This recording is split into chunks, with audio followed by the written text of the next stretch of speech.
Yesterday courier private limited. Domestic international cargo உங்கள் இல்லம் தேடி வந்து கொரியர் புக்கிங் டெலிவரி செய்து தரப்படும். டாக்டர் ஸ்ரீவர்மா ஆயுள் தரும் ஆயுர்வேதா அறுவை சிகிச்சை இல்லா குணம் ஆயுள் கால நிவாரணம்.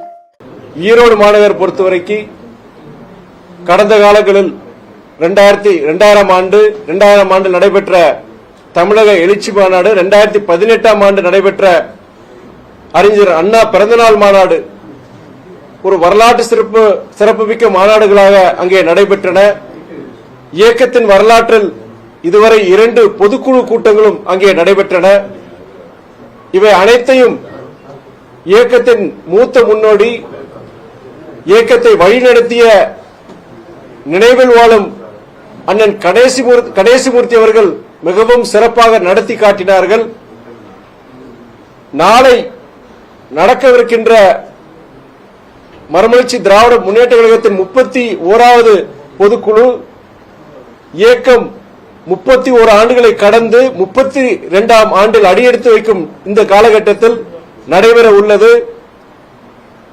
இந்த பொதுக்குழுவில் முக்கியமான தீர்மானங்கள், அந்த தீர்மானங்களை தலைவர் வைகோ அவர்கள் அறிவிக்க உள்ளார். அது மட்டுமல்ல, சென்ற ஆண்டு மதுரையில் தமிழகமே வியந்து பார்க்கும் வண்ணம் ஒரு மிக பிரம்மாண்டமான ஒரு மாநாட்டை மதுரையில் எங்களுடைய சட்டமன்ற உறுப்பினர் அண்ணன் பூமிநாதன் அவர்கள் நடத்தி காட்டினார். அந்த மாநாட்டை விஞ்சும் வண்ணம் இந்த ஆண்டும் நாங்கள் ஒரு வரலாற்று சிறப்புமிக்க ஒரு மாநாட்டை நடத்த உள்ளோம். அந்த மாநாட்டை பற்றியும் தமிழ்நாடு முழுவதும் அடுத்த மாதம் மண்டல ரீதியாக செயல்வீரர்கள் கூட்டங்கள், இந்த மாநாடு, இந்த செயல்வீரர்கள் கூட்டங்கள், இதை சார்ந்த அறிவிப்புகளையும் தலைவர் வைகோ அவர்கள் நாளை அறிவிக்க உள்ளார்.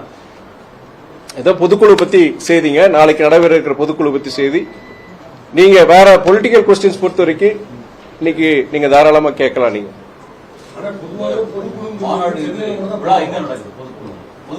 பொதுக்குழு ஈரோடு மாநாடு தலைவர் நாளைக்கு அறிவிக்க போறார். எங்கன்னு அறிவிக்க போறார். பல இடங்களில் தேர்வு பண்ணி இருக்கிறோம். அத தலைவர் நாளைக்கு அறிவிப்பார். எந்த இடம் அப்படிங்க அறிவிப்பார்.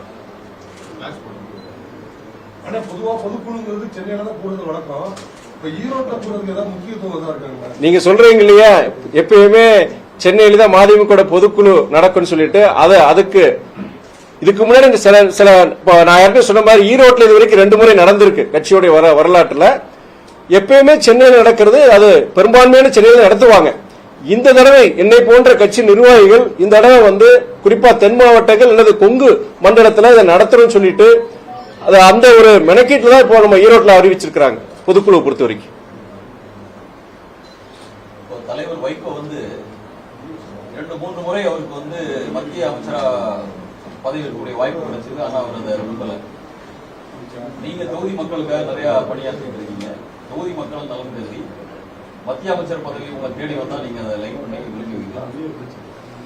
அதாவது தலைவர் வைகோ மாத்திரம் கிடையாது, நான் உட்பட இந்த இயக்கம் பொறுத்த வரைக்கும் பட்டம் பதவிகளுக்கு அப்பாற்பட்டு தமிழக நலனுக்காக செயல்படுகின்ற ஒரு இயக்கம் தான் மறுமலர்ச்சி திராவிட முன்னேற்ற கழகம். ஒரு காலகட்டத்தில் 2011 நினைக்கிற அப்போ சட்டமன்ற தேர்தலே புறக்கணிச்ச இயக்கம் மதிமுக. தேர்தல் பதவிகள் இதற்கு அப்பாற்பட்ட ஒரு தலைவர், ஒரு இயக்கம் தான் மதிமுக. அது நீங்க அதை சேர்த்துக்கலாம். நான் இந்த அரசியலுக்கு வருவேன், ஒரு நாடாளுமன்ற உறுப்பினராக நான் எதிர்பார்த்ததில்லை. அதே நேரத்தில் பொறுத்த வரைக்கும் நீங்க இன்னைக்கு அரசியல் பொறுத்த வரைக்கும் இன்னைக்கு அதிகாரம் தேவை.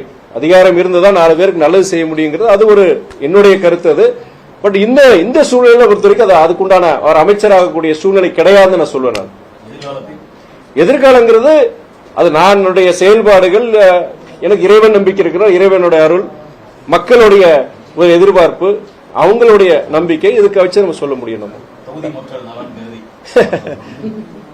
இன்னைக்கு இன்றைய சூழ்நிலை பொறுத்த வரைக்கும் அப்படி ஒரு வாய்ப்பு இல்லைங்கிறத நான் சொல்லுவேன். நான் எதிர்காலம்ங்கிறது அது காலம் முடிவு செய்யும், இறைவன் மக்கள் முடிவு செய்யணும்.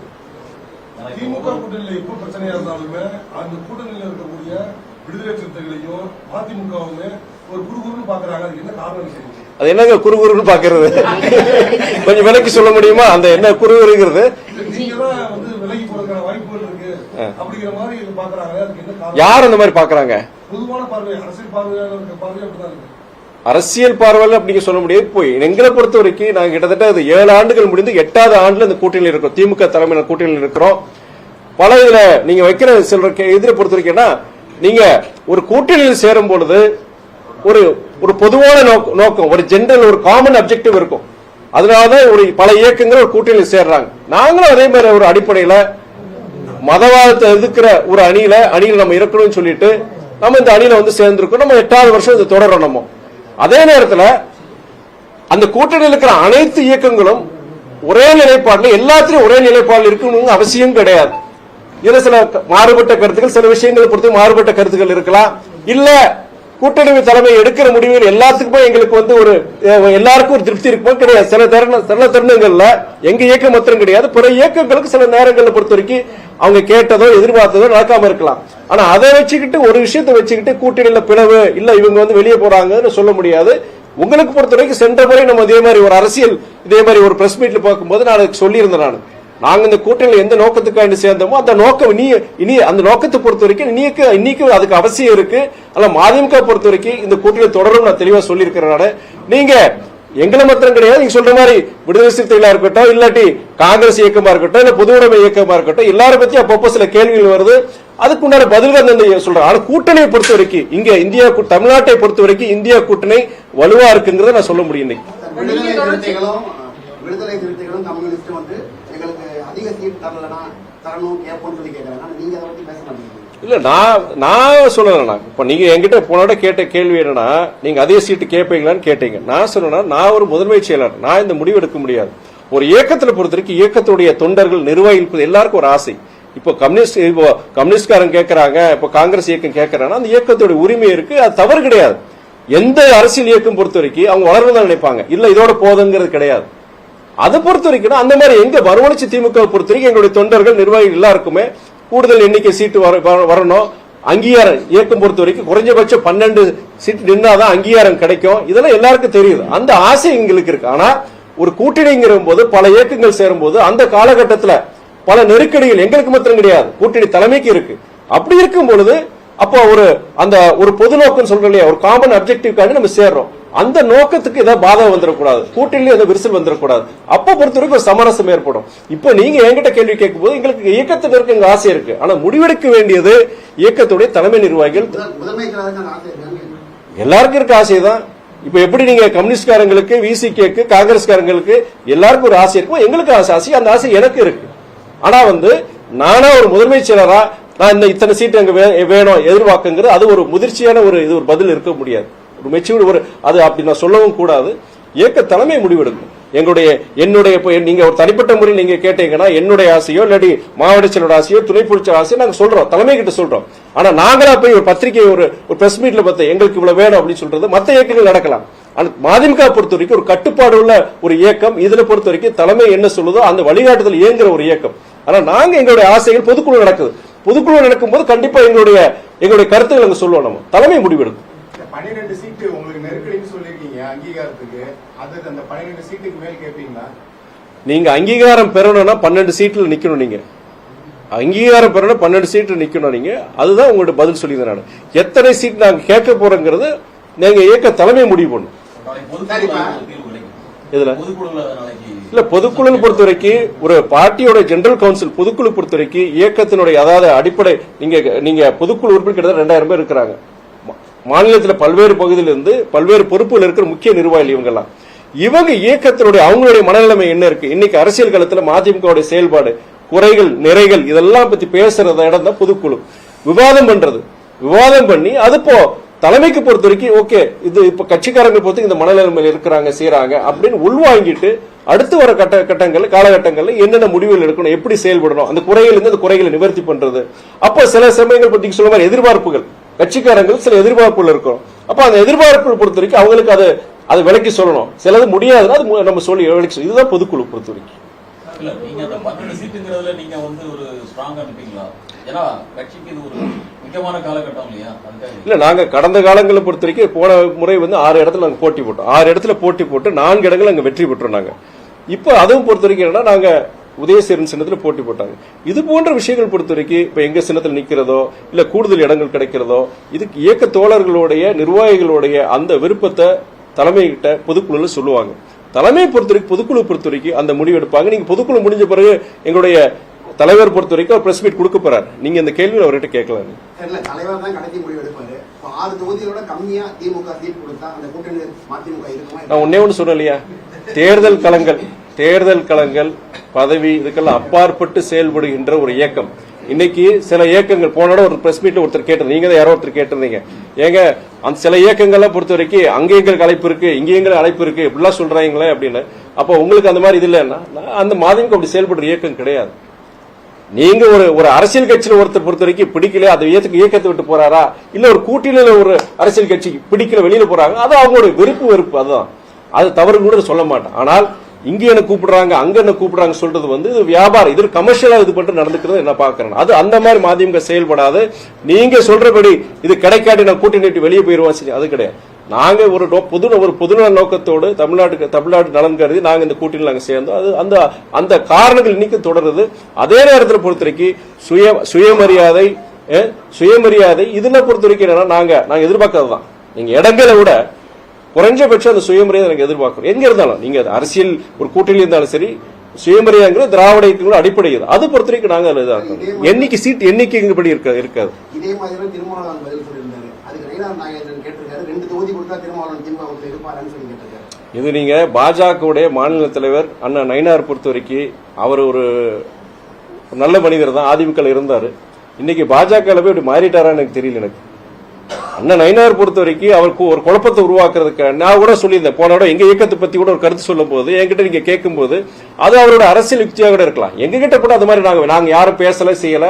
அவரா ஒரு யூகத்தை அப்படி பேசுறதோ இல்ல பத்திரிகை சந்திப்புல பேசுறதோ அதோட அரசியல் ஒரு தந்திரமாக கூட இருக்கலாம். நீங்க அது அப்படி நம்ம எடுத்துக்கணும். நம்ம நீங்க கூட்டணி ஸ்ட்ராங்கா இருக்குன்னு தொடர்ச்சியா சொல்லிட்டு வரீங்க. ஆனா எதிர்க்கட்சிகள் உங்க கூட்டணியில ஓட்ட விழுந்துருச்சு, அங்க பிளேஸ்ல வெளியே வருவாங்க, அவங்களும் தொடர்ச்சியா பேசிட்டு இருக்காங்க. இது அவங்களுக்கு என்னன்னா எதிர்க்கட்சியை பொறுத்த வரைக்கும் இந்த கூட்டணியில் ஏதாவது விரிசல் விழாதா அப்படின்னு எதிர்பார்ப்பாங்க செய்வாங்க. ஒரு அரசியல் ஒரு தேர்தல் களத்துல பொறுத்த வரைக்கும் நீங்க அவங்கள பொறுத்த வலுப்பெறதும் எதிரணியை வலுவிளக்க செய்யறதும் அது ஒரு ஸ்ட்ராட்டஜி தான். பல விஷயங்கள் இருக்கலாம். அதனால அவங்க சொல்லலாம். எங்களை பொறுத்த வரைக்கும் நாங்க இந்த கூட்டணியை பொறுத்த வரைக்கும் நீங்க சொல்ற மாதிரி போன தடவை எங்க தலைவருக்கு அங்க எதிர்பார்த்த அந்த ராஜ்யசபா சீட்டு கிடைக்கல. அப்போ எல்லாரும் ஒரு இது வாதம் வச்சாங்க, இப்ப மதிமுக தொடருமான்னு சொல்லி. அப்ப நாங்க தெளிவா சொல்லியிருந்தோம். கிட்டத்தட்ட 3/4 மணி நேரம் நான் பிரஸ் மீட்ல கொடுத்திருந்தேன். எங்களுக்கு வருத்தங்கள் இருக்கு, எங்களுக்கு சங்கடங்கள் இருக்கு. ஆனா இருந்தாலுமே நாங்க கூட்டணியில் தொடருவோம். ஏன்னா 3 முறை அவருக்கு வந்த ஒன்றிய அமைச்சர் பதவியே வேண்டாம்னு சொன்னவர் எங்க தலைவர். அப்படி இருக்கும்போது இந்த ராஜ்யசபா சீட்டுக்காண்டி அதெல்லாம் மாற மாட்டாரு. அதனால நாங்க அதுல உறுதியா இருக்கு நான் சொல்லியிருந்தேன். அதனால நீங்க தேர்தல் இத்தனை இடங்கள் இது குறைவா கொடுத்தீங்க, நீங்க கூட்டணியில் இருக்க மாட்டீங்களா செய்வீங்களா அப்படிங்கிற சில கேள்விகளுக்கெல்லாம் அது மதிமுக அந்த மாதிரி நிலைப்பாடு எடுக்காது. குறைஞ்சபட்சம் என்னன்னா நாங்க எதிர்பார்க்கறது அந்த சுயமரியாதை எங்க கட்சியா இருக்கட்டும், எங்க கட்சி தோழர்களா இருக்கட்டும், அந்த சுயமரியாதை பத்தி எங்க இயக்கத்துக்கு சரி, எங்க இயக்க தலைவருக்கு சரி, எங்களுடைய இயக்க தோழர்களுக்கும் அந்த சுயமரியாதை எதிர்பார்க்கிறோம். அந்த தன்மானம் சுயமரியாதை அதுக்கு பாதம் வந்துடக்கூடாதுன்னு எங்களுடைய விருப்பம். இப்ப நடிகர் கமலஹாசனுக்காக சிறந்த பாராளுமன்றவாதின்னு பேர் எடுத்த வைகோக்கு சீட்டு கொடுக்காம விட்டுட்டாங்க. அதற்கான அதிருப்தி நீங்க தொடர்ச்சியா பதிவு பண்றீங்க.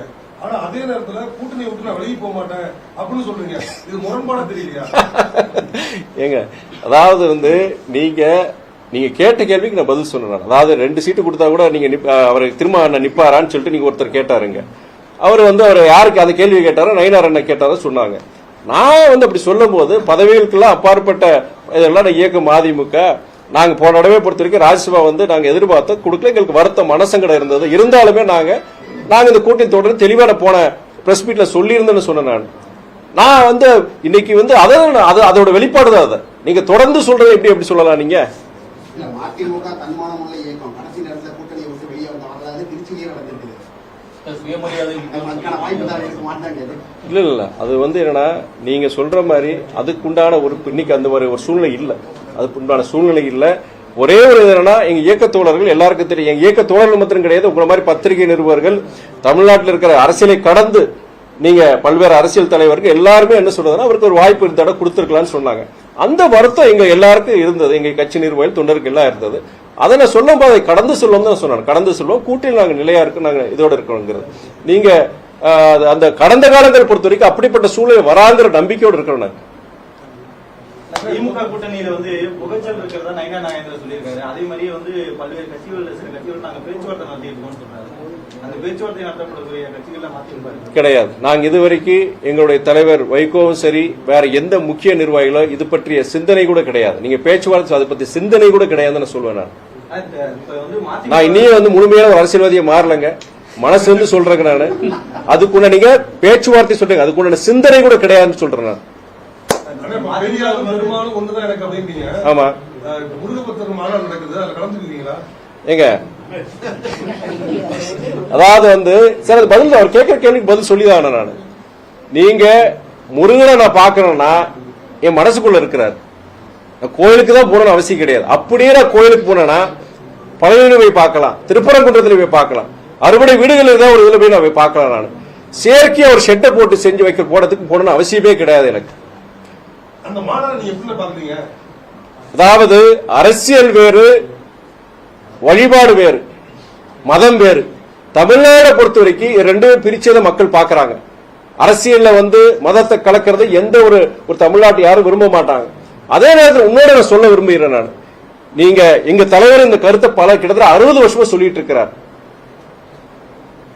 கோயில்களை பொறுத்த வரைக்கும் நீங்க ஆறுகால பூஜைகள் நடக்கட்டும், ஆலயங்களில் ஜெபக்கூட்டங்கள் நடக்கட்டும், மசூதியில் தொழுகைகள் நடக்கட்டும், பகுத்தறிவு பிரச்சாரமும் யாரையும் மனசை புண்படாத மாதிரி அதுவும் நடக்கட்டும் சொல்லியிருக்கிறார். கிட்டத்தட்ட 60 வருஷம் இந்த சிந்தனையை வந்து தமிழ்நாட்டில் இருக்கிற பட்டி தொட்டி எல்லாம் போய் சொல்லியிருக்கிறார். என்னுடைய ஆசை மாத்திரம் கிடையாது. தமிழ்நாட்டில் அரசியலை பொறுத்த வரைக்கும் என்னுடைய ஒரே ஒரு விருப்பம், பல இடங்கள்ல சொல்றேன் நான், அரசியல்வாதிகளுடைய நடவடிக்கைகள் அவங்க என்னென்ன வாக்குறுதிகள் கொடுத்திருந்தாங்க, அந்த வாக்குறுதியை என்னென்ன நிறைவேற்றி இருக்கிறாங்க, இல்ல நீங்க பாலிசி லெவல் ஏதாவது உங்களுக்கு ஒரு இது இருக்கு, அதை வச்சு நீங்க விமர்சனம் செய்யுங்க. ஜாதி மதம் இதை கடந்துதான் அரசியல்வாதிகளும் சரி, அரசியல் இயக்கங்களும் சரி, மக்களும் சரி, அதை கடந்து சிந்திக்கணும்னு சொல்றேன். உங்களை மாதிரி பத்திரிகை நண்பர்கள் அதை சொல்றேன். தமிழ்நாடு மாத்திரம் கிடையாது, இந்தியா முழுவதும் என்னன்னா இந்த ஒரு விவாதம் இருக்கட்டும், ஒரு அரசியல் இயக்கத்தை ஆதரிக்கிறதோ, ஒரு அரசியல்வாதியை ஆதரிக்கிறதா இருக்கட்டும், ஜாதி மதங்களை கடந்து அவங்களுடைய பெர்ஃபார்மன்ஸ் பாருங்க. நீங்க என்ன சொன்னாங்க, என்ன செய்யறாங்க, இல்ல சொன்ன வாக்குறுதிகள் எவ்வளவு நிறைவேற்றி இருக்கிறாங்க, இல்ல வந்து அவங்க வேற ஏதாவது தவறுகள் இருக்கா, லஞ்ச லாவண்யம் இருக்கா, அந்த மாதிரி வச்சு நீங்க ஒரு அரசியல் இயக்கத்தையோ அரசியல் தலைவரோ தேர்ந்தெடுங்கிறது நான் திருமண வீடுகள் கூட நான் பேசுறேன். நான் திருமண வீடுகள்ல சாதாரண அரசியல் இந்த வாடகை இல்லாத ஜனங்கிட்ட பேசும்போது நீங்க ஒரு பஞ்சாயத்து பிரசிடென்ட் இருந்தாலும் சரி, கவுன்சிலர் இருந்தாலும் சரி, ஜாதியை பார்க்காதீங்க, மதத்தை பார்க்காதீங்க, யாரை வந்தாலும் ஊருக்கு நல்லது நடக்கும். அதை மாத்திரம் பார்த்துட்டு நீங்க உங்க வாக்குகளை செலுத்துங்க. காசை வாங்கிட்டு ஓட்டு போடாதீங்க. இது போன்றதான் நான் பொதுவா தமிழ்நாட்டுக்கு பொறுத்த வரைக்கும் அது எந்த இயக்கத்தையும் சொல்லலாம், மதத்தை வச்சு ஜாதியை வச்சு அரசியல் பண்ணக்கூடாதுன்னு சொல்லலாம். நீங்க சொல்ற மதுரையில் நடக்கிற அந்த மாநாடு பொறுத்த வரைக்கும் என்னுடைய கருத்தை கேட்கிற அந்த கருத்து இதுதான் என்னுடைய கருத்து.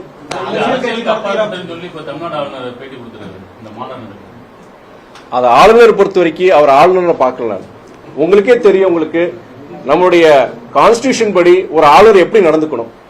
அவரு வந்து ஒரு எந்தவித ஒரு அரசியல் இது இல்லாம அந்த மாநில மக்களுக்கு, அந்த மாநில மக்களால் தேர்ந்தெடுக்கப்பட்ட அரசுக்கு ஒரு சப்போர்ட்டிவ் ரோலா தான் ஒரு ஆளுநர் கவர்னர் இருக்கணும். ஆனா அவரும் கிடையாது. எங்கெங்கெல்லாம் வந்து பாஜக அல்லாத அரசுகள் மாநில அரசுகள் இருக்கோ அங்கெல்லாம் இது போன்ற ஆளுநர்களை வச்சுக்கிட்டு அவங்க ஒரு பிரச்சாரகா இருக்காரு. பாஜக மதவாத இயக்கங்களுடைய பிரச்சாரகா தான் இருக்காரு ஆர்.என். இருக்கிறார தவிர அவருடைய கருத்துகள் இன்னைக்கு இல்ல, என்னைக்கு இங்க தமிழ்நாட்டுக்கு வந்தாரோ அன்னையிலிருந்து இது வரைக்குமே ஒரு மதம் சார்ந்த, அதாவது ஒரு ஆர்எஸ்எஸ் ஒரு விஹெச்பி ஒரு பிரச்சாரகா இருக்கிறார். ஒரு கவர்னரா செயல்படல. இது போன்ற அவருடைய கருத்து பொறுத்த வரைக்கும் அவர் மதுரையில் இருக்கிற அந்த ஈவெண்ட்டை பத்தி அவர் சொல்ற கருத்து பொறுத்த வரைக்கும் எப்படி இருக்கும்? ஒரு பொதுநல நோக்கோடு இருக்குமா? கண்டிப்பா இருக்காது. ஒரு மதவாத இயக்கத்துடைய அந்த நிலைப்பாடு அவருக்கு இருக்கும். கூட்டணி கட்சி தலைவர் வந்து சிஎம் வந்து மத்திய அரசு தமிழ்நாட்டுக்கு எதுவுமே செய்யறதுன்னு தொடர்ந்து குற்றச்சாட்டு. நீங்க எப்படி பாக்குறீங்க? உங்க தொகுதியை பொறுத்தவரை மத்திய அரசுடைய சப்போர்ட் எப்படி இருக்கு? என்னை பொறுத்த வரைக்கும் என்னன்னா, நீங்களே பார்த்து இதே பிரஸ் மீட்ல பல நேரங்களில் வந்து நம்ம தொகுதி சார்ந்த விஷயங்கள் வந்து எந்த பொலிட்டிக்கல் கொஸ்டின்ஸ் என்டர்டெயின் பண்றது கிடையாது.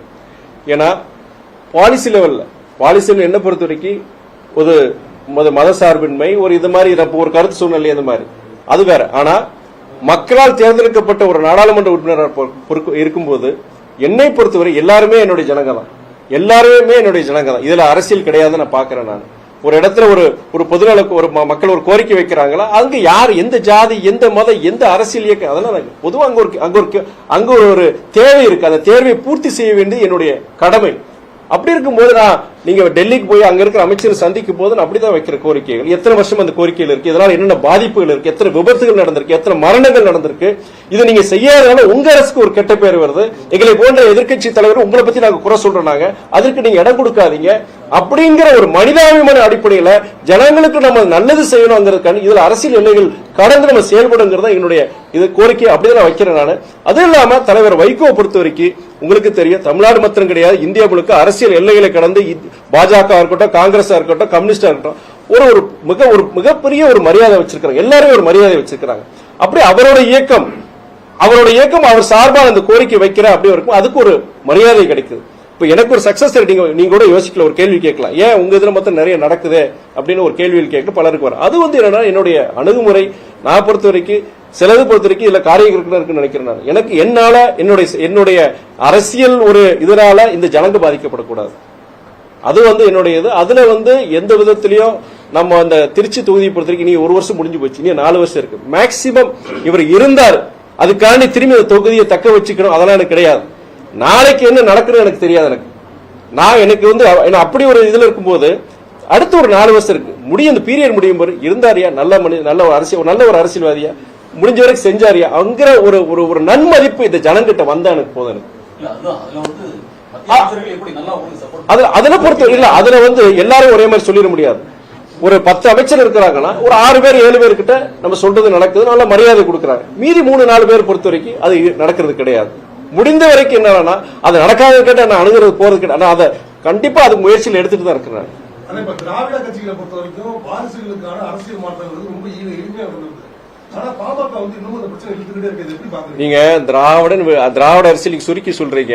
எந்த இந்தியா முழுக்க பாஜக எத்தனை வாரிசுகள் இன்னைக்கு அமைச்சர்களா இருக்காங்க, நாடாளுமன்ற உறுப்பினர் இருக்கிறாங்க, சட்டமன்ற உறுப்பினராக இருக்கிறாங்க? எத்தனை நீங்க தமிழ்நாடு இந்தியா முழுக்க எடுத்துக்கிட்டீங்கன்னா ஒரு மாநிலத்திலாவது பாஜக வாரிசுகள் இங்க வரலையான்னு கேட்கிறேன் நான். பக்கத்தில் இருக்க கர்நாடகா எடுத்துக்கோங்க, யார் அங்க மாநில பாஜக தலைவர்? அங்க ஒரு அரசியல் வாரிசு தானே. நீங்க அதனால திராவிடர் மாத்திரம் பேசாதீங்க, இந்தியா முழுக்க வாரிசுகள் வந்திருக்கிறாங்க. அந்த வாரிசுகள் பொறுத்து யாருமே பலமுறை சொல்லியிருக்கிறாங்க. அந்த இயக்கத்தில் இருக்கிற நிர்வாகிகள் தொண்டர்கள் மத்தியில அவங்க வரவேற்பு இருக்கணும், அவங்களுடைய ஒப்புதல் இருக்கணும், திணிப்பு தான் இருக்கக்கூடாதுன்னு சொல்றேன். பிளஸ் வாரிசுகள் பொறுத்து ஒரு செயல்பாடு வச்சுட்டு இங்க யார் வர்றாங்க போறாங்க மக்கள் தீர்மானிக்க போறாங்க. இங்க வாரிசு சண்டை நடக்குது.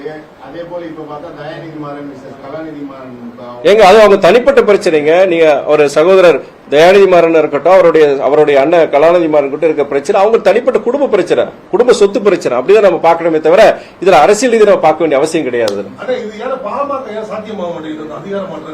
இன்னொன்னு சொல்றேன் நானு, இன்னொரு இயக்கம், அது பாமக இருக்கட்டும், இன்னொரு அரசியல் இயக்கமா இருக்கட்டும், அந்த இயக்கத்தினுடைய பிரச்சனை அந்த இயக்க தொண்டர்கள் நிர்வாகிகள் அதை முடிவெடுப்பாங்க. நீங்க பத்திரிகையாளர் உங்களுக்கு அந்த அதிகாரம் இருக்கு, தவறு கிடையாது, நீங்க கேள்வி கேட்கலாம். ஆனா இன்னொரு அரசியல் இயக்கம், நான் மதிமுக இருக்கிறேன், நான் அந்த இயக்கத்துல பத்திய அந்த ஒரு சர்ச்சை இருக்கும் போது, அவங்க அந்த இயக்கத்துல ஒரு பிளவு இருக்கும் போது அது இவர் செஞ்சது ரைட்டு இவர் செஞ்சது தவறு சொல்ற உரிமை எனக்கு கிடையாது. சொல்றது அநாகரிகம் நான் பாக்குறேன். மற்ற அரசியல் தலைவர் சொல்றது அது அநாகரிகம் சொல்லுவேன் நான். நீங்க அடுத்த வீட்டுல பிரச்சனை இருந்ததுன்னா அந்த வீட்டுல இருக்க பெரியவங்க சொந்த உறவுக்காரங்க வச்சு தீர்த்து வைக்க போறாங்க. பக்கத்து வீட்டுக்காரங்க என்னங்க வேலை இதுல அநாகரிகமான செய்யணும்னு சொல்ல. இன்னொரு அரசியல் கட்சி நடக்கிற அந்த உள்கட்சி விவகாரத்துல இன்னொரு அரசியல் கட்சி தலையிடுறதே ஒரு அநாகரிகமான செய்யணும்னு சொல்லுவேன் நான். அதாவது அண்ணன் சீமான் பொறுத்த வரைக்கும் அவர் பேசுறதா இருக்கட்டும், அவர் செயல்பாடா இருக்கட்டும், வித்தியாசமா பண்றாரு. ஆனா அது சட்டத்துக்கு உட்பட்டதாங்கிறது கிடையாது. அப்படி அவர் ஒரு இடத்துல பண்ண போகும்போது பல இடங்கள் இது மாதிரி செய்ய போறாங்க. அது ஒரு சட்ட ஒரு சட்ட ரீதியான பிரச்சனைகள் உருவாகினதுல இல்ல அரசு தமிழ்நாடு அரசு முடிவு செய்யணும். எங்களுக்கு பொறுத்த வரைக்கும் அதாவது தமிழ்நாட்டை பொறுத்த வரைக்கும் ப்ரொஹிபிஷன் தான். அதாவது மதுவில்லாத ஒரு தமிழ்நாடு உருவாக்குறது எங்களுடையது. இதுல மதுவுக்கு மாற்று இதுங்கிறது அது எங்களுடைய கட்சியுடைய நிலைப்பாடு கிடையாது. நீங்க கம்ப்ளீட் ப்ரோஹிபிஷன் தான். பட் அதுல நிறைய சவால்கள் இருக்கு. கம்ப்ளீட் ப்ரோஹிபிஷன் சில மாநிலங்கள் பொறுத்த வரைக்கும் வேற மாதிரி பிரச்சனைகள் வந்திருக்காங்க. நீங்க வடக்கு பாத்தீங்கன்னா சில மாநிலங்கள் அந்த மாதிரி பிரச்சனை வந்திருக்கு. அதை பத்தி நான் பேச ரொம்ப விரிவாக நம்ம பேச வேண்டியது இருக்கும். ஆனா அதுக்கு மாற்று இதுன்னு சொல்றது அது நான் கரெக்டா சொல்ல மாட்டேன். நான் எங்களுக்கு பொறுத்த வரைக்கும் கம்ப்ளீட் ப்ரோஹிபிஷன் மது இல்லாத தமிழ்நாடு உருவாக்குறத நாங்க சொல்லிட்டு தான் இருக்கிறோம். நாங்க படிப்படியாக நாங்க குறைக்கிறோம்னு தமிழக அரசு சொல்லியிருக்கு. அதுல எங்களுக்குள்ள பாத்தீங்கன்னா சில கருத்து வேறுபாடுகள் கூட இருக்கலாம். ஆனா இப்ப திருச்சி எம்பிங்கிற முறையில வந்து உங்களோட செயல்பாடு அனைத்து தரப்பும் பாராட்டப்பட்டு வருது, அது ஓகே. ஆனா மதிமுக கட்சியை பொறுத்த வரைக்கும் ஒரு குறுகிய வட்டத்துக்குள்ள நீங்க அடைஞ்சு போயிட்டீங்க அப்படிங்கிற பார்வை இருக்கு. நேற்று நடந்த ஒரு சம்பவம் புதுக்கோட்டையில நம்ம என்னுடைய சில நிகழ்வுகளுக்கு மக்கள் சார்ந்த சில கோரிக்கைகள் அதை பார்க்கறதுக்கு நான் போயிருந்தேன். வானம் போயிட்டு இருக்கும்போது ஒரு இளைஞர் பைக்ல 2 வீலர்ல வந்துட்டு வணக்கம் போட்டு ரொம்ப ஒரு சந்தோஷமா இது பண்ணாரு. சரி நம்ம வாழ்த்து வராரு நினைச்சு நான் கூட சரி வண்டி நிப்பாட்டிட்டு வண்டி என்ன தம்பின்னு கேட்டேன் நானு. ஆனா நாங்கெல்லாம் உங்களுக்கு எல்லாம் ஓட்டு போட்ட செஞ்சோம், நான் உங்க எல்லா இடத்துலயும் பாக்குறவங்க, நீங்க அங்க போற நாகப்பட்டினம் போனா அங்கேயும் உங்க போஸ்டர் இருக்கு, எல்லாம் இருக்கு, பெருமையா இருக்கு, எங்க எம்பி எல்லா இடத்துலயும் இருக்கிறாருன்னு. தொகுதி பக்கம் போய் கொஞ்சம் நல்லா நிறைய பண்ணுங்கன்னு சொன்னாரு. ஏப்பா இதே குற்றச்சாட்டு வேற மாதிரி குற்றச்சாட்டு என் கட்சிக்காரன் வைக்கிறான், அவர் கொஞ்சம் திருச்சிக்குள்ளே இருக்கிறார், சரி எங்களுக்கு பெருமையா இருக்கு எல்லாமே. ஆனா தமிழ்நாடு முழுவதும் அவர் செயல்படுற இன்னும் கொஞ்சம் செயல்படுற மாதிரி நிறைய இன்னும் விறுவிறுப்பான அரசியல் அவர் செய்யணும்னு சொல்லிட்டு கட்சிக்கார மேல அட்வைஸ் பண்றப்ப குற்றச்சாட்டு வைக்கிறப்பா, நீ எதிர்மறையா வைக்கிறப்பா. இப்ப கூட நான் இந்த நிகழ்வுக்கு போயிட்டு தான்ப்பா வரேன்னு நான் சொன்னேன். நான் என்னை பொறுத்த வரைக்கும் என்னன்னா, நான் வந்து ஒரு ஒர்க் இன் ப்ராக்ரஸ், இன்னைக்கு அதான் சொல்லுவேன், ஒர்க் இன் ப்ராக்ரஸ் தான் சொல்லுவேன். நான் ஒரு கத்துக்குட்டி தான் சொல்லுவேன். நான் ஒரு பப்ளிக் ரெப்ரஸன்டேட்டிவா ஒரு அரசியல்வாதியா நிறைய நான் கத்துட்டு இருக்கேன். நம்ம முடிஞ்ச வரைக்கும் சக்திக்கு முடிஞ்ச வரைக்கும் நான் செயல்படுறேன். ஒரு நாடாளுமன்ற உறுப்பினர் செயல்படுறேன், முதன்மை செயலாளர் செயல்படுறேன், இனியும் சிறப்பா செயல்பட நினைக்கிறேன். நான் அதுக்கு வந்து காலமும் சரி என்னுடைய நிறைய இனியும் கத்துக்கணும், இனியும் சிறப்பா செயல்பட நினைக்கிறேன். அதனால உங்களுடைய அறிவுரை பொறுத்த வரைக்கும் நீங்க திருச்சியிலே முடங்கி இருக்கிறனால இனிய வெளியில போய் பண்ணணுங்கிற அது ஒரு முக்கியமானதை கண்டிப்பா நான் திருத்திக்கு பாக்குறேன். நான் வர காலங்கள் திருச்சிக்கு ஒரு மதிமுக எம்எல்ஏ கடப்பாரா? திருச்சியில ஒரு எம்எல்ஏ கிடைச்சா எங்களுக்கு சந்தோஷம் தான். எம்பி தொகுதிக்கு கீழே ஒரு இல்ல கிடைச்ச சந்தோஷம் தான். இப்ப நான் நிறைய மக்கள் பணி செய்யும் போது கூட ஒரு சட்டமன்ற உறுப்பினர் இருக்கும் போது எங்களுக்கு நல்லாதான் இருக்கும். ஆனா அதுக்கு பொறுத்த வரைக்கும் தலைமை எங்களுடைய கட்சி தலைமை முடிவு பண்ணணும், எந்த தொகுதி யார் இங்க வேட்பாளர் இருக்கிறாங்க, அப்ப அந்த தொகுதி கேட்டா யார் இங்க வேட்பாளர் இருக்கிறாங்க. அப்போ அது கூட்டணி தலைமையை பொறுத்த வரைக்கும் சரி இங்க மதிமுக ஒரு வாய்ப்பு கொடுக்கணும், அவங்களும் முடிவு செய்யணும். இது நான் இங்க சொல்ல முடியாது.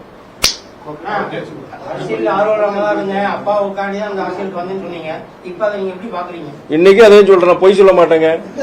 நான் அதாவது எல்லா பொதுவா பொறுத்த வரைக்கும் பசங்களுக்கு மாணவர்களுக்கு எல்லாருக்கும் சொல்றது வந்து டூ வாட் யூர் பேஷனேட் அபவுட்னு சொல்ல. நான் எதுல உங்களுக்கு ஆர்வம் இருக்கோ, எது படிக்க நினைக்கிறீங்களோ, எதிர்காலத்துல இது செயல்படுறீங்களோ அதுல நீங்க செயல்படுங்க நான் சொல்லுவேன். நான் ஏன்னா அந்த நீங்க அப்பா அம்மா சொல்றதுக்காண்டி இவர் சொல்றதுக்காண்டி ஒரு இது செய்யாதீங்க. பொதுவாக ஜனங்கிட்ட பேசும்போதே நான் யாராவது ஒரு யங்ஸ்டர்ஸ் பார்க்கும்போது சொல்லுவேன், நான் காசு சம்பாதிக்காண்டி ஒரு தொழில் செய்யாதீங்க, எதுல உங்களுக்கு ஆர்வம் இருக்கு, எதுல உங்களுக்கு திறமை இருக்கு அதுல நீங்க செயல்படுங்கன்னு சொல்லணும். ஆனா என்னோட இது பொறுத்த வரைக்கும் நான் பொய் சொல்ல விரும்பல. நான் எனக்கு இது ரொம்ப இதுல விருப்பம் இருக்கு, பதவிக்கு வரணும், அரசியல் இனியும் சிறப்பா வரணும், இனியும் உயர்ந்த இடத்துக்கு வரணும், அது எனக்கு உண்மையிலே கிடையாது. எனக்கு ஒரு கடமை உணர்ச்சியோட எங்க இயக்க தோழர்கள் கொடுத்து அவங்களுடைய வற்புறுத்தல வந்த நான் இன்னைக்கு அதுக்காண்டி நான் வந்து செயல்படாம இருக்க முடியாது. முடிஞ்ச வரைக்கும் இதுல சிறப்பா செயல்படணும், அவங்களோட நன்மதிப்பை பெறணும், இந்த கட்சிக்கு பெருமை தேடி கொடுக்கணும், மக்கள் மத்தியில தலைவர் வைகோடைய மகன் சிறப்பா செயல்பட்டு இருக்கிறாரு அப்படிங்கிற ஒரு பேரை வாங்கி கொடுக்குங்கிற என்னுடைய முயற்சியா இருக்கு. நான் ஆனா இன்னொன்னு சொல்றேன், நான் ஒரு இதுல நம்ம ஆர்வமா அந்த பேஷனேட்டா இருக்கும்போது ஒரு மலையை கூட கடந்து போயிடலாம். ஆனா அதுல ரொம்ப நமக்குன்னு அதுல ஒரு பெரிய ஆர்வம் இல்லைன்னு வச்சுக்கோங்க, ஒரு சின்ன குன்று கூட பெரிய மலையா தெரியலாம். உள்ளுக்குள்ள பல கஷ்டங்கள் மன வேதனையோட இந்த பயணிக்கிறேன். நான் வெளிப்படையா நான் சொல்லிடுறேன். நான் வந்து இது வந்துட்டு நான் இதுக்கு நான் எங்க இயக்க தோழர்களுக்கோ பொதுமக்களுக்கு ஒரு ஏமாற்றம் அளித்திடக்கூடாது, அதுல சமரசம் இருக்கு. முடிஞ்ச வரைக்கும் நம்ம நல்லா சிறப்பா செயல்படும், அப்படிதான் நான் இருக்கிறேன். கடவுள் பக்தி அதிகம் வாழ்ந்தது இதனாலதான், இந்த மன சூழ்நிலை இருக்கிறதுனாலதான். எப்படி முடிஞ்ச வரைக்கும் இப்போ நீங்க பாத்திருப்பீங்க, நான் முக்கியமா இதுல தலையிடுற விஷயங்கள் மெனக்கிடுற விஷயங்கள் என்னன்னா ஒன்றிய அரசு சார்ந்த விஷயங்கள் தான். நீங்க விமானத்துறையா இருக்கட்டும், இல்லாட்டி நம்மளுடைய ரயில்வே துறை, இல்ல நெடுஞ்சாலை தேசிய நெடுஞ்சாலை துறையா இருக்கட்டும், இல்ல பொதுத்துறை நிறுவனங்களா இருக்கட்டும், இது சார்ந்த விஷயங்கள் நிறைய நான் முக்கியம். ஏன்னா அது வந்து ஒரு எம்எல்ஏவோ அது மற்ற இங்க இருக்கிற ஆளுமைகளை பண்ண முடியாது. நான் தான் பேசுறேன், ஒன்றிய அமைச்சர்கிட்ட பேசுறது, ஒன்றிய அரசை சார்ந்த அதிகாரிகள்கிட்ட பேசுறத நான் தான் பேசணும். அதுலதான் மேக்ஸிமம் நான் போக்கஸ் பண்றேன். இருந்தாலும் கோஆர்டினேஷன் இஷ்யூஸ் வர சில சமயம்.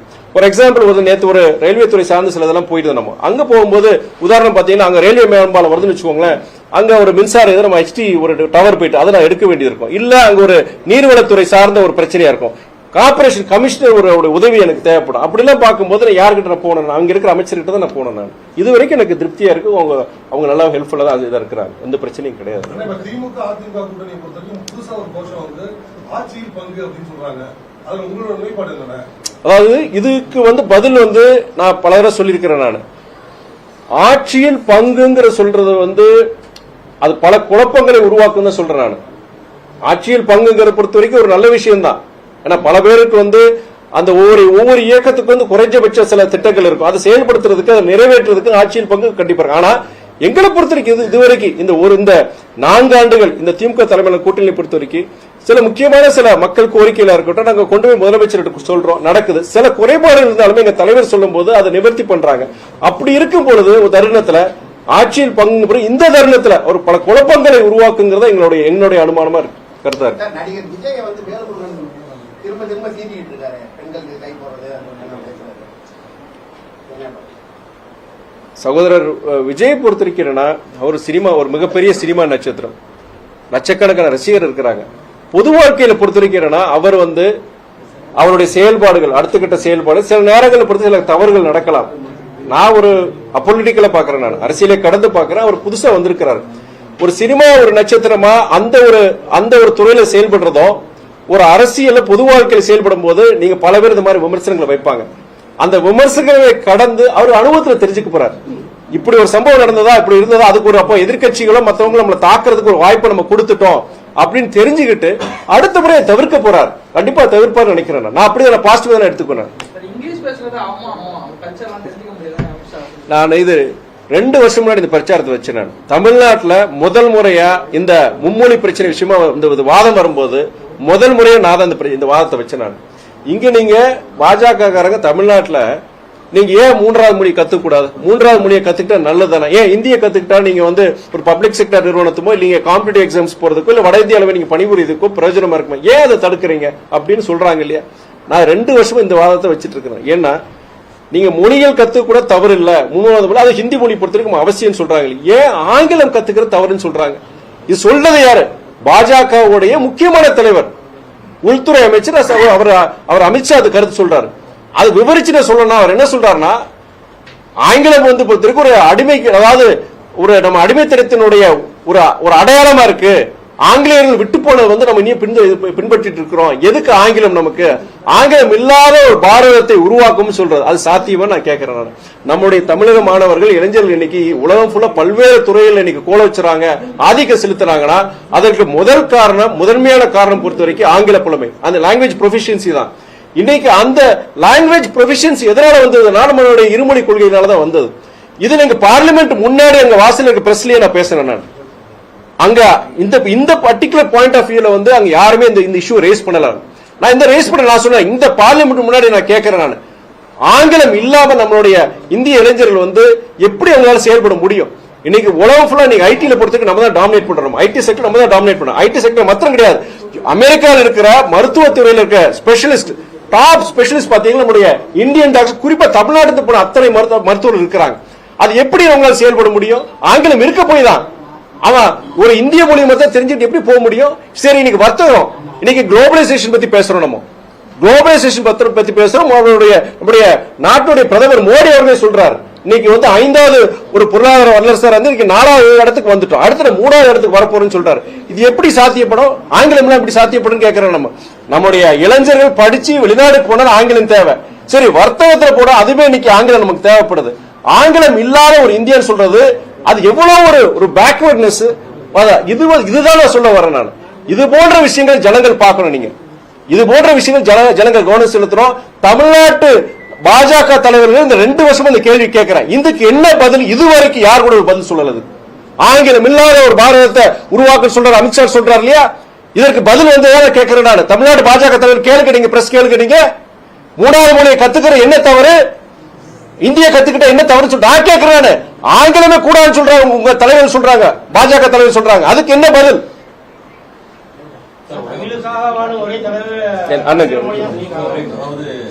பார்லிமெண்ட்ல வந்து வைகோ ரொம்ப பேசல. இப்போ நீங்களும் உங்களுடைய குரல் தான் தமிழ்நாட்டுக்கு வைகோ அவர்களுடைய குரல் சிறப்பு மிக்க தமிழ்நாடு சட்டமன்றத்தில் வருமா?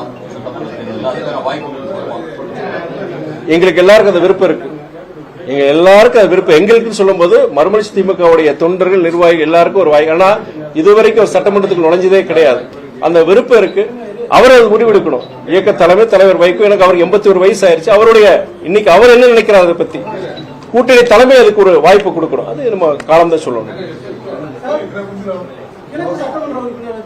பத்திரிகையாளர் சந்திப்பு சொல்லியிருந்தாரு, தமிழக முதல்வரை அறிக்கை கொடுத்திருந்தாலும் வந்து அதிகாரிகள் வந்து ஒத்துழைப்பு தர மாட்டேங்கிறாங்க. அதை பத்தி உங்களுக்கு இது நீங்க நல்ல ஒரு கேள்விக்கு நீங்க கேட்டது.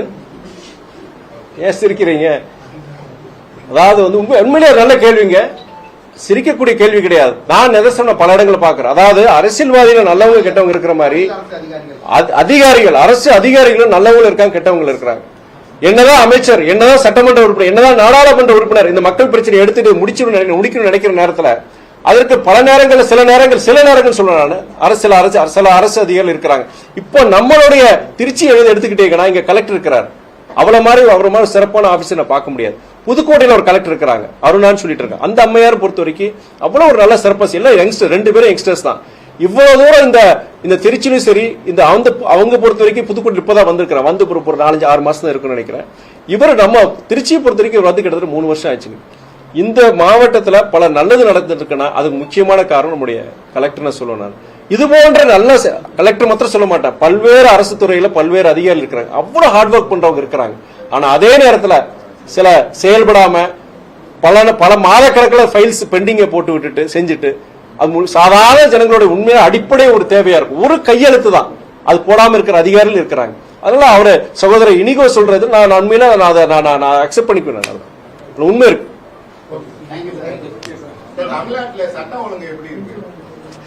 சட்டம் ஒழுங்கு பொறுத்த வரைக்கும் சில குறைபாடுகள் இருக்குன்னா அது கண்டிப்பா இருக்குன்னு சொன்னார், மறுக்கல. அதே நேரத்தில் தவறுகள் நடக்கும் போது உண்டான உரிய நடவடிக்கைகள் காவல்துறை எடுக்கிறாங்க. இதே இது நீங்க வட மாநிலங்கள் போனீங்கன்னா அது மாதிரி கிடையாது. அது நம்மளுடைய கடந்த கால தமிழ்நாட்டிலே பொறுத்த வரைக்கும் சில நேரங்களில் தவறுகள் நடக்கும் பொழுது உங்களை போன்ற பத்திரிகை துறை எதிர்கட்சிகள் எல்லாம் அது ஒரு பிரச்சனையை ஆக்கி போகும்போது ஒரு அழுத்தம் கொடுக்கும் போது நடவடிக்கை எடுத்திருக்கிறாங்க. இப்போ அப்படிப்பட்ட சூழ்நிலை கிடையாது. 24 மணி நேரத்தில் அதிகபட்சம் 48 மணி நேரத்தில் குற்றம் செஞ்சு, அதாவது முக்கிய குற்றங்கள், பெண்களுக்கு எதிரான ஒரு குற்றங்களா இருக்கட்டும், இல்ல கொலை குற்றங்களா இருக்கட்டும், இது போன்ற சம்பவங்கள் நடக்கும் போது மேக்சிமம் 48 ஹவர்ஸ்க்குள்ள நம்முடைய தமிழ்நாடு காவல்துறை நடவடிக்கை எடுக்கிறாங்க. அப்படிதான் சொல்ல முடியும்.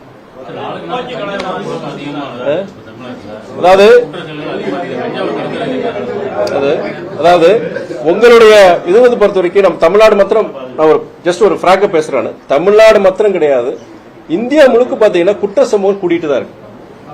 அது காரணம் பொறுத்த வரைக்கும் என்னன்னா இன்னைக்கு இருக்கிற சில தமிழ்நாடு சொல்லி இந்தியா ஃபுல்லா இன்னைக்கு இந்த ட்ரக் கல்ச்சர் பாத்தீங்கன்னா பயங்கரமா இருக்கு. நீங்க தமிழ்நாடு எவ்வளவு பரவாயில்ல, மற்ற வட மாநிலங்கள் பாத்தீங்கன்னா இந்த போதைப் பொருளுடைய இது பாத்தீங்கன்னா ரொம்ப பயங்கரமா இருக்கு. டெல்லி எடுத்துக்கோ, டெல்லி நம்முடைய தலைநகரம், அங்க இருக்கிற சட்டம் எப்படி இருக்கு? நீங்க வாரத்துக்கு ஒரு துப்பாக்கி சூடு, ஒரு பாம்பு தான் இருக்கு.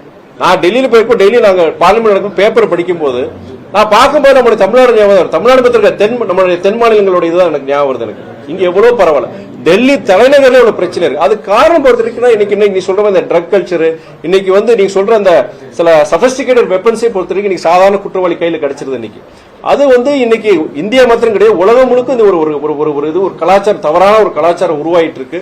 அதுக்கு அந்தந்த அரசுகள் சில சட்டங்கள் கொண்டு, அதாவது புது சட்டங்கள் நமக்கு அரசு கொண்டு வராங்க, மாநில அரசும் கொண்டு வராங்க, ஒன்றிய அரசும் கொண்டு வராங்க.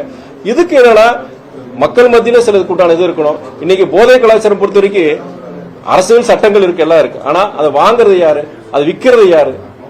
இன்னைக்கு ஆன்டி சோஷியல் எலிமெண்ட்ஸ் இருக்கிறாங்க. அதுக்கு காலப்போக்கில் பொறுத்த வரைக்கும் இது நீங்க வளர்ந்த நாடுகளே இருக்கு. நீங்க வளர்ந்த நாடுகள் யூரோப்பு, அமெரிக்காலே பொறுத்த வரைக்கும் இந்த வன்முறை பொறுத்த வரைக்கும் ஜாஸ்தி ஆகிட்டு தான் இருக்கு. நீங்க அமெரிக்கால பார்க்கலாம், வேர்ல்ட்ஸ் பிகெஸ்ட் டெமோக்ரஸி எல்லாம் இருக்கு. அங்கேயே பாத்தீங்கன்னா உங்களுக்கு பள்ளிக்கு, அதாவது போன மாசம் கூட ஒரு பள்ளியில துப்பாக்கி சூடு நடந்து கிட்ட 10 பேர் 15 பேர் இறந்துட்டாங்க. நீங்க டெரரிசம் பத்தி பேசுறாங்க, அவங்க ஊர்ல எவ்வளவு மோசமா இருக்கு. நம்ம ஊரை பொறுத்த தமிழ்நாடு பொறுத்த வரைக்கும் என்னன்னா அப்கோர்ஸ் சில இதெல்லாம் பார்க்கும்போது ஒரு அச்சுறுத்தலா இருக்கு. ஏன்னா இதெல்லாம் இங்க இருக்கு நடக்குது, அடுத்து நீயும் மோசமாகுமாங்கிற ஒரு பயம் இருக்கு. அந்த பயம் எனக்கு இருக்கு. பட் பொறுத்த வரைக்கும் என்னன்னா அரசாங்கம் பொறுத்த வரைக்கும் காவல்துறையும் சரி, இது போன்ற எதிர்க்க வரும் காலங்களில் இது போன்ற இதை நம்ம தவிர்க்கிறதுக்கு என்னென்ன முயற்சி எடுக்கணும்னு சொல்லுவாங்க. Yesterday courier private limited, domestic international cargo உங்கள் இல்லம் தேடி வந்து கொரியர் புக்கிங் டெலிவரி செய்து தரப்படும். டாக்டர் ஸ்ரீவர்மா ஆயுள் தரும் ஆயுர்வேதா, அறுவை சிகிச்சை இல்லா குணம், ஆயுள் கால நிவாரணம். என்றும் உங்களுடன் மை இந்தியா. முக்கிய செய்திகளை உடனுக்குடன் தெரிந்து கொள்ள சப்ஸ்கிரைப் பண்ணுங்க, பெல் பட்டனை பிரஸ் பண்ணுங்க. என்றும் உங்களுடன் மை இந்தியா.